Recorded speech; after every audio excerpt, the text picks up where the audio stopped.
Assalamualaikum warahmatullahi wabarakatuh. Eh, kita lanjutkan lagi setelah kita bahas pembukaan ya di pertemuan sebelumnya.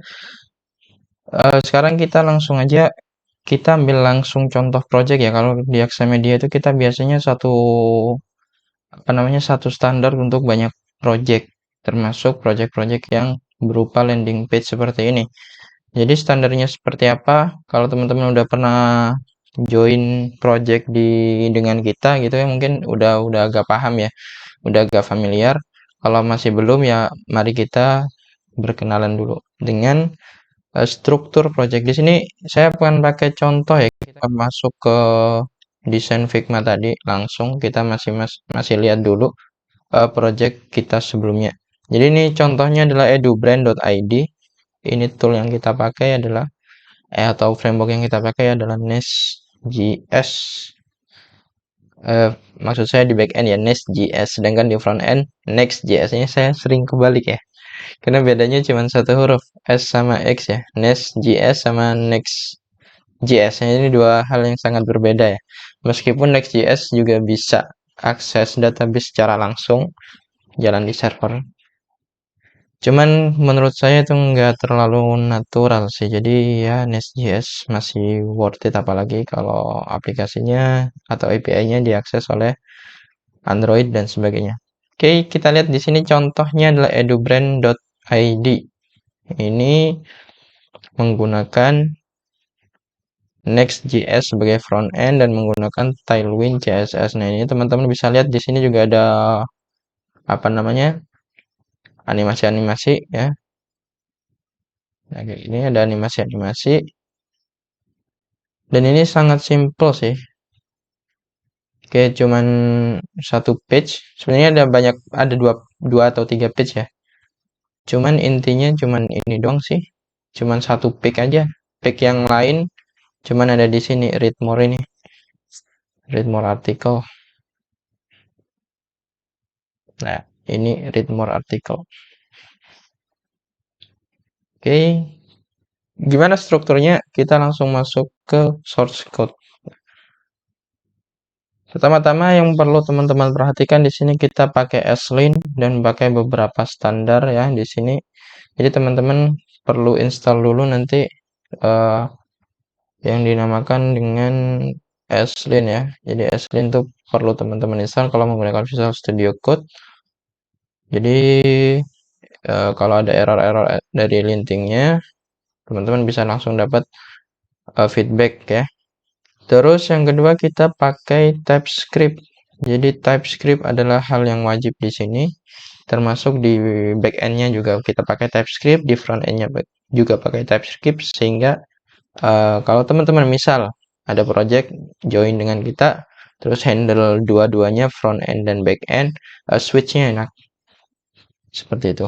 Tapi kemungkinan sih untuk back-end sering berjalannya waktu banyak modul-modul yang udah beres, misalnya API yang udah beres kayak di EduBrand di sini, misalnya ada recent news, terus di sini ada testimoni, ternyata project baru yang lain sama-sama ada testimoninya, sama-sama ada kayak recent news, ada blog, ada FAQ kayak gini, frequently asked questions. Jadi yang kayak gitu nggak perlu bikin ulang sih. Jadi teman-teman mungkin API nggak perlu terlalu nyentuh sih. Gitu ya kalau projectnya kayak gini. Tinggal pakai API yang udah ada, mungkin modif-modif dikit. Yang paling beda mungkin tampilan depannya. Oke, kita lihat lagi. Kita mulai dari pages ya. Jadi di pages ini adalah seperti teman-teman ketahui ya dari dokumentasi Next.js, teman-teman bisa belajar di situ. Jadi pages itu adalah routing. Pages itu adalah routing. Jadi dari sini semua routing, semua URL, semua rute aplikasi itu didefinisikan di folder pages. Nah, tapi yang perlu teman-teman ketahui, di sini tidak ada komponen, tidak ada HTML, tidak ada uh, macam-macam. Jadi cuman routing aja. Dia cuman manggil komponen yang lain. Jadi di sini basically cuman hal-hal kecil kayak gini, kayak ya mungkin kita masih perlu definisikan kayak headnya, title dan icon dan lain sebagainya. Sedangkan underscore.app ini adalah layoutnya. Ya teman-teman um, misal di EduBrand ini kan ada navbar. Navbarnya ada di semua page. Terus ada footer juga. Footernya ada di semua page. Nah, itu didefinisikannya di sini. Kayak footernya ada di semua page, navbarnya ada di semua page. Terus di sini ada floating button yang di bawah sini. Ini juga ada di semua page. Jadi teman-teman underscore.app ini digunakan untuk layout yang berulang-ulang. Sedangkan yang berganti-ganti ada di komponen. Ya, teman-teman bisa cek dokumentasi. Ini pertama yang ada di folder pages. Teman-teman bisa lihat di sini news. Jadi ini cuman practically ada 2 halaman aja, Slack, news/Slack, terus index. Ya. Jadi sini juga ada API, cuman ini bawaan dari project baru Next.js yang ini nggak dipakai. Tapi Next.js bisa juga untuk menjalankan kode yang dieksekusi di server. Ya kayak gini dieksekusinya di server bukan di browser. Ya. Ini basically kita nggak perlu, tapi ada kemungkinan diperlukan. Kalau aplikasi kita agak ribet, terus ada login dan sebagainya, autentikasi mungkin akan digunakan. Itu dari pages, terus kita coba lihat tadi di index. Nah, di index di sini cuma ada satu komponen, yaitu komponen home. Komponen home itu ada di merujuk ke folder yang lain, folder yang berbeda. Jadi satu halaman ini teman-teman bisa lihat di layar. Di sini kan ada bagian atas ini ya, mewujudkan satuan pendidikan. Terus bagian 2 ini yang bu sama ini nggak tahu jadi satu apa jadi dua ini. Di sini ya fitur-fitur platform layanan, terus core value.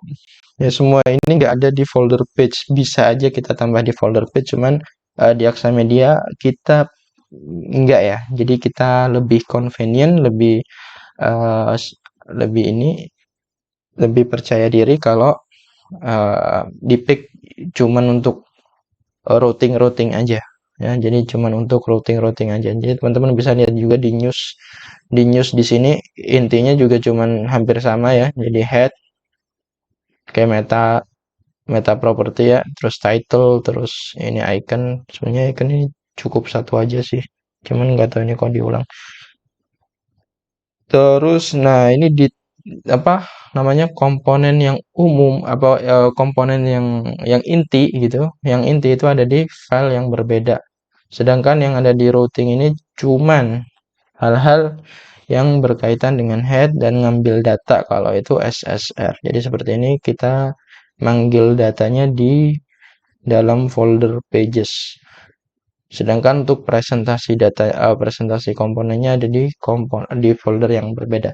Itu untuk pages. Yang kedua, teman-teman bisa lihat folder hooks. Jadi di hooks ini kita bikin folder baru. Eh kita pakai beberapa ini nggak tahu sih dipakai apa enggak use SWR.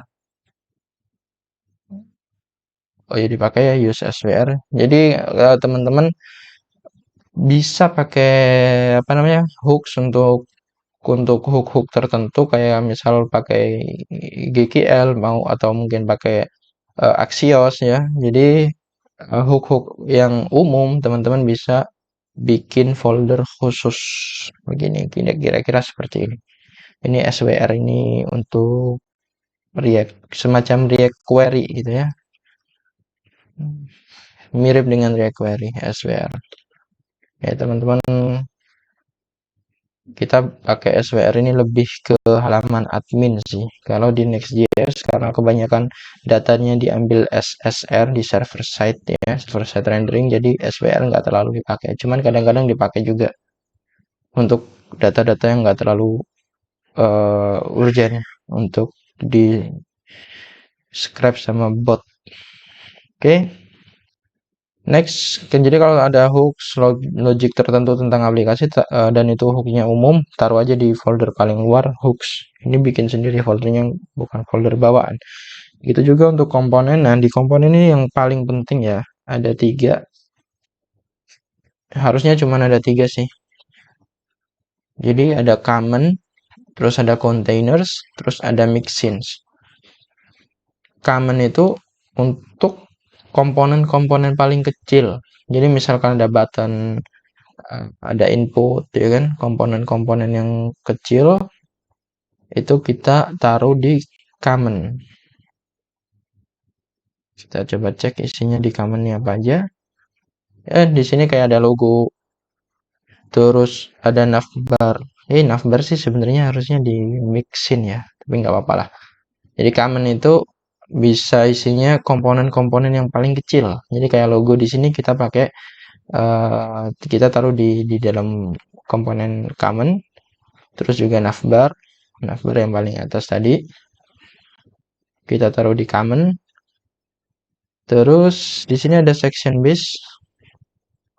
Jadi section base itu kita kalau bikin project kita bagi-bagi berdasarkan section, kayak misal satu satu layar kayak gini, satu section. Terus kalau kita scroll ke bawah lagi nih satu section, kita scroll ke bawah lagi nih satu section. Jadi kayak gitu ya. Misal kita contohkan di Figma ini, jadi ini yang paling atas ya, paling atas kayak gini yang saya kasih anu ini satu section. Terus mungkin bawahnya ini juga bisa satu section, atau mungkin ini jadi satu lah, dua, karena backgroundnya sama ya, mungkin karena ini backgroundnya sama lebih enak dijadikan satu section. Terus ini jadi yang warna agak gelap ini juga satu section. Yang warna ini event akan datang itu juga satu section. Ya, jadi seperti seperti itu, dan semua section akan harus dimasukkan di dalam section base. Jadi di section base ini ada beberapa logic sederhana di sini yang mana akan mendeteksi apakah section tersebut udah masuk layar atau enggak. Nah, kalau udah masuk layar, maka dia akan menerapkan beberapa animasi. Gitu. Terus teman-teman bisa lihat di sini jadi dari setiap setiap setiap apa namanya setiap komponen itu teman-teman harus bikin folder ya. Jadi misal di sini ini nggak ada button ya. Kalau misal saya mau bikin button, saya nggak boleh langsung bikin kayak gini. Button.tsx ini nggak boleh. Jadi kita harus langsung bikin, kita harus bungkus dulu dengan yang namanya folder. Jadi seperti ini jadinya ya, button/button.tsx. Jadi button/button.tsx. Dan kalau misal button itu butuh sesuatu gitu ya, misal butuh apa gitu, kita langsung bikin aja. Misal ada komponen lain dari button, misal icon. Nah, kita jangan bikin code.view ya. Kita jangan bikin langsung di luar sejajar dengan button.tsx, tapi kita bikin folder baru namanya komponen ya. Jadi seperti itu. Ya, teman-teman bisa cek di sini kayak di navbar ini. Di dalam navbar ini masih ada komponen lagi. Ya, komponennya ada banyak. Ada satu doang. Nah, service mega dropdown ini, service mega dropdown itu adalah yang di sini ya, 1 2 3 4 5 6 7 8. Ini adalah komponen tersendiri ada di sini. Jadi saya nggak bikin apa namanya sejajar, tapi saya bikin satu folder lagi. Terus untuk CSS ini teman-teman bisa lihat apa namanya dokumentasi di Next.js ya. Next.js, sorry salah lagi. Ini kalau butuh CSS, teman-teman harus bikin sesuai dengan nama komponen. Kalau kayak gini section base, berarti CSS-nya juga section base. Terus ditambah .module.css. Itu untuk penamaan nama file. Oke, kita udah selesai dengan common ya. Jadi untuk button, input, untuk pop up atau modal atau drop down atau komponen-komponen yang kecil itu kita pakainya di dalam folder common. Oke, kita coba cek untuk section base. Nanti ya bentar lagi kita cek untuk section base-nya. Terus kemudian untuk mixin. Mixin ini adalah komponen-komponen gabungan dari komponen common. Ini misalkan di sini ada recent news nih ya kan, ada komponen ini ya, kotak-kotak ada juga. Nah, ini kalau kita klik kan lari ke halaman detail. Ya, terus komponennya ini dipakai lagi nih di sini. Nah, komponen kayak gitu, komponen yang gabungan antara banyak banyak elemen, banyak tag kayak gini, ada gambar, ada title, ada link, nah itu kita masukkannya di mixins, Itu pun kalau komponennya bersifat global dipakai di lebih dari satu tempat. Nah, Kayak misalkan use item ini dipakai di lebih dari satu pack, ya kita bikin komponennya di dalam folder mixin. Begitu juga untuk WA floating button ini, teman-teman bisa cek ya di pojok kanan bawah ini, tombol floating button. Nah, ini juga ditaruh di mixin, jadi bukan di folder common, karena nggak make sense kalau ditaruh common. Sebenarnya navbar ini juga bisa sih kita pindah ke mixin ya, lebih pas di mixin ya untuk navbar. Terus next yang paling inti dan paling penting adalah container. Jadi container itu adalah pack yang kita tampilkan. Tampilan inti itu ada di container. Jadi kalau ada 3 pack ya berarti 3 container. Container pack untuk routing home berarti kontainernya juga home. Untuk news, routingnya news, komponennya juga news, kayak gitu ya. Dan untuk penamaan foldernya sama aja kayak di common atau di mixin. Jadi bikin folder dulu, baru bikin di dalamnya filenya. Yang perlu diperhatikan sih, kita bagi-bagi berdasarkan section ya. Jadi teman-teman bagi-bagi itu berdasarkan section. Jadi kayak gini ada, dan semua file harus pakai bahasa Inggris ya. Sini ada top section, ada service section, core value section, program section, terus ini video section, testimony section, recent news section, FAQ section. Udah sih, itu aja. Kalau ini teman-teman bisa lihat ini untuk debug sih. Ini juga di hidden untuk debug. Waktu itu saya lagi testing, misal kalau ada klien misal aplikasinya dibuka di layar tertentu terus tampilannya aneh gitu ya. Jadi saya tinggal lihat di sini ukurannya berapa. Cuman ini teman-teman nggak perlu ini sih, nggak perlu perhatiin. Sama aja kayak tadi, kayak di common ya, sama aja. Jadi apa namanya, kalau ada komponen lain, jadi kontainer ini tersusun dari banyak komponen dan komponennya itu nggak umum, maksudnya nggak dipakai di lebih dari satu pack ya. Kita bikinnya langsung bikin di dalam kontainer itu, jadi nggak bikin di mixin. Bisa aja taruh di mixin kayak news item, tapi untuk di home pack ini nggak make sense kalau news item ditaruh keluar. Oke, kira-kira gitu. Terus kita lihat aja komponen di sini ada core value section, ya. Dan semua section ini dia apa namanya? Parentnya adalah section base, kayak gini section base. Teman-teman bisa cek semua. Core value pakai section base, FAQ pakai section base, program section juga pakai section base, dan seterusnya. Terus di sini teman-teman mungkin lihat ada satu file yang agak unik ya, .js di sini ya, karena ini saya pakai apa namanya, pakai library untuk menampilkan partikel elemen di bagian atas di sini ini. Dan ini kemarin waktu itu ada problem dari TypeScript-nya nggak bisa dikompil ya, karena ada apa namanya, definisi tipenya nggak sesuai. Akhirnya daripada ribet ya udahlah saya pakai JS. Cuman ini kasus yang unik gitu ya. Jadi sebisa mungkin pakai TypeScript terus, kecuali kalau memang ada library pihak ketiga terus ya udah gitu kan, nggak ada support ke TypeScript atau ada support TypeScript tapi error, ya udahlah kita pakai JS-nya aja, versi JavaScript. Terus teman-teman di sini lihat ada news.type.tsx ya. Dan ini saya salah taruh sih sebenarnya, ini nggak make sense untuk ada di sini. Jadi news.type.tsx ini lebih pasnya kalau ditaruh di dalam kontainer news di sini, atau kalau enggak ditaruh di paling luar di tabs di sini. Ya, ini teman-teman terserah mau taruh di dalam kontainer atau ditaruh di tabs paling luar. Jadi tapi kalau memang itu itemnya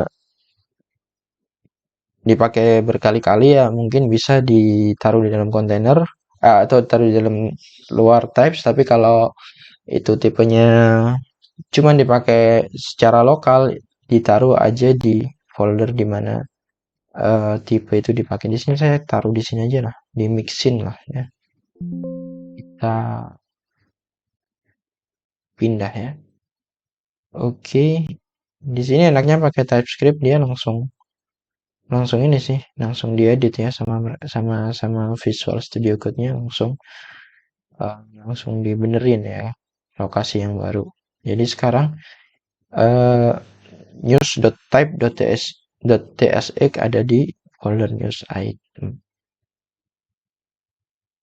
Oke gitu sih. Kita coba cek-cek lagi di sini ada folder styles. Teman-teman kalau butuh style utama taruh aja di sini, ini global